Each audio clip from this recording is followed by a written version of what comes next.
Ci speravo, ero sempre qui, però è stata un'agonia che per fortuna si è risolta. Una vittoria per i 120 lavoratori della fonderia Anselmi di Campo San Piero e anche per le loro famiglie che hanno vissuto mesi difficili senza vedere arrivare lo stipendio.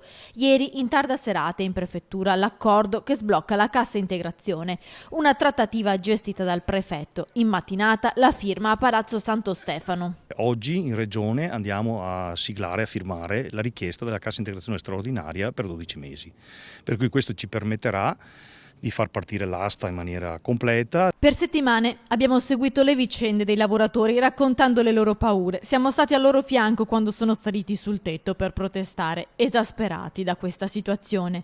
Ora la svolta è importante. I dipendenti, dopo questo successo, non intendono mollare il presidio dello stabilimento. Dopo mesi di tribolazioni, di prestiti, di questo e di quello, insomma, si può dire che siamo arrivati a un buon punto. Una bella notizia che vuol dire continuità e speranza per noi tutti i lavoratori, insomma. Fondamentale ora che si realizzi un'acquisizione seria che intenda sostenere il territorio dell'Alta Padovana.